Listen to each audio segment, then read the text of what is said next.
Okay, I'm not going to forget to set my timer this time. Okay, I talked about, I ended the last video on consciousness.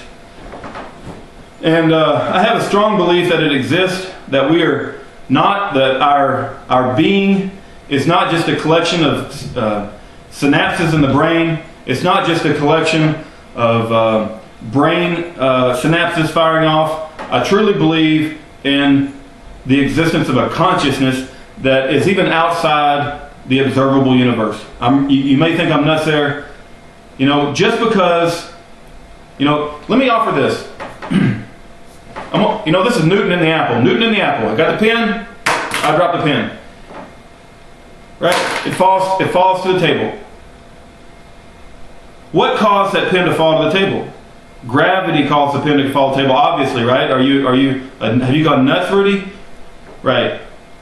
So, we know the effects of the force of gravity. The pen falls to the table.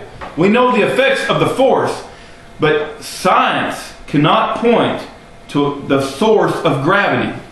They cannot explain why gravity works. They just know the pen falls, right? And they can write mathematical formulas. They can predict to a very fine degree that lets them do tremendously awesome things like send men to the moon and to create spaceships. They know how gravity works. I mean, I'm sorry. Yeah, they do know how gravity works. They can write mathematical formulas about it, and they know all the details of how it's going to work. But they do not know why it works. They do not know the source of gravity. Why does the Earth and the Moon have an attraction to one another? They, you know, are you trying to use the argument that just because they don't know? First of all, there is no... Here's the point I'm trying to make.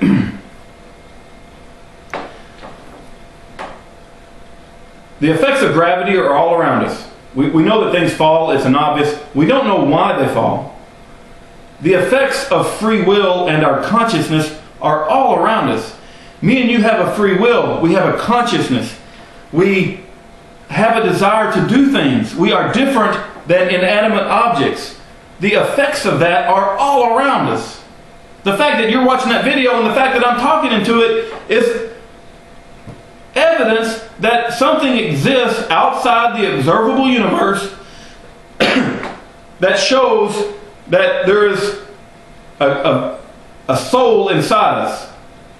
And that soul is a collection of desires, free will, and our bodies are used as a vessel to express that. But that does not mean that soul and that free will is contained within the atomic structure of our bodies. You understand what I'm saying? The force of gravity is all around us. We don't know what causes gravity. The force of free will is all around us. We don't know the history of our soul or our free will. Maybe we decided to cover that up when we came and we experienced this thing called life. Maybe we did. I don't know the answer to that. I'm not going to get into talking about things that I don't have proof for. But I would offer to you to consider that we have a consciousness and a soul. And there is no amount of evolution. There is no amount of time, and there is no amount of random mutation, and there is no amount of force of natural selection that can account for the existence of your soul. Now, I believe in an ethical and a moral existence.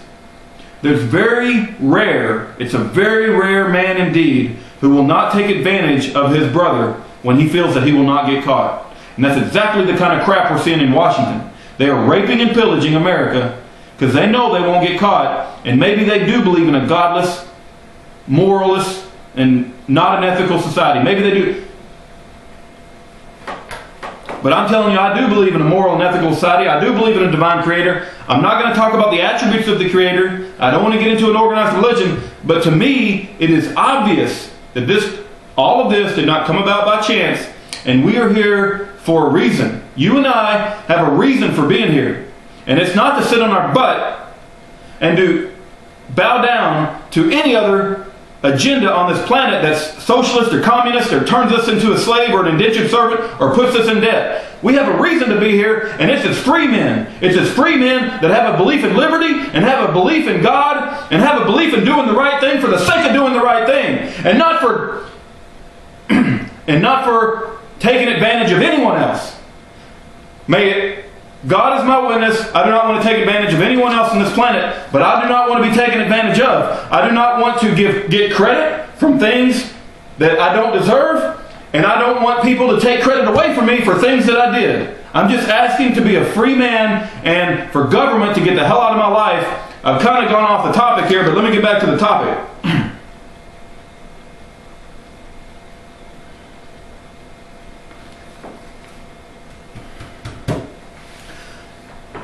All right, I'm going to finish this up. I'm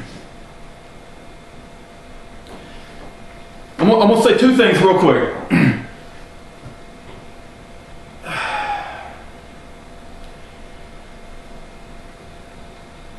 Every 7 to 9 years, all the genetic material in our bodies change.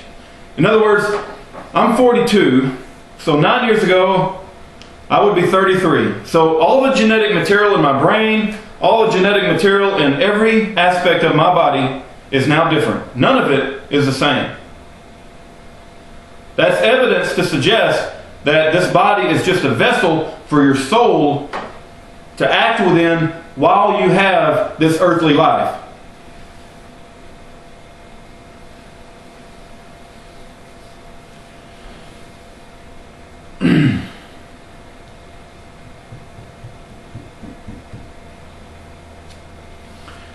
I'm going to tell a quick story, and then I'll end the video, and then hopefully you'll understand my reasons for believing in God. A man gets put on a ship, and he's shipwrecked. He don't even know what planet he's on. One side of the horizon is nothing but ocean as far as he can see. Another side is an island. He walks, it's in the evening, he's cold, he walks to a base of a cliff, and there's a crack in the cliff, and he's big enough for him to get into, and he goes in there for shelter, and he stays the night, and he gets some sleep. He walks out of the cliff, and the first thing he sees in the morning is a crescent of rocks. They're arranged in a crescent, just like a crescent, moon crescent. And he thinks that's very strange that a crescent of rocks would be arranged like that. Maybe, but there is a lot of rocks around, so maybe it's not a big deal. He continues to walk. Okay? He comes across 5, let's call them coconut trees. He comes across 5 coconut trees. They're lined in a perfect line. There's 10 feet equal spacing between all 5 coconut trees. And he thinks to himself, wow, that's, what lucky coincidence that 5 coconut trees are arranged in a perfect line. He walks further into the island because he's trying to explore what's going on in the island. He comes across a banana grove. The banana grove isn't just any banana grove, it's a perfect square. It's 10 by 10 banana grove. And the spacing between the trees are exactly 10 feet. And it's 100 trees. And it's an exact perfect square. There's not one tree out of place. And the man thinks to himself, wow, there must be, what in the world created that? He gets to thinking, right? And then he walks even further. And he walks even further through the banana grove, right? And he comes upon the other side of the island. And on the other side of the island, there is another shipwrecked vessel. There is another shipwrecked vessel. And then he knows at that point that there must have been somebody else on the island at that point in time. Okay? The bacterial flagellum is an example of irreducible complexity. The bacterial flagellum is in biology what the other shipwrecked vessel is on the island. Once you understand that there is one organism that could not have existed by chance and evolution, you have to reevaluate all the previous things that you found. The banana grove was obviously planted by the previous inhabitant. Everything becomes a little bit more clear that this stuff did not come about by accident. Maybe the crescent of rocks was an old campsite. The crack in the cave may or may not be happening by chance. You don't know. There's still some things you don't know. But when you see that other shipwrecked vessel, you have to reevaluate the other things. The 5 line of trees, that probably was planted because they're so perfect. It's possible they weren't. You still don't know 100%, right? But the irreducibly complex organisms that we see make us reevaluate all the other things that we saw along the journey. I would ask you to consider that it is not irrational to believe in God. It is not irrational to believe that you have a soul and that there is a moral and ethical existence on this planet. And there is a reason to stand up and fight for the rights of a free man. That's all I got to say. I kind of went on a rant. Hopefully I won't get so serious in my next videos, but this was a serious topic. I would really like to move on to the what is happening in America, and I'll do that in my next videos. Thank you for your time.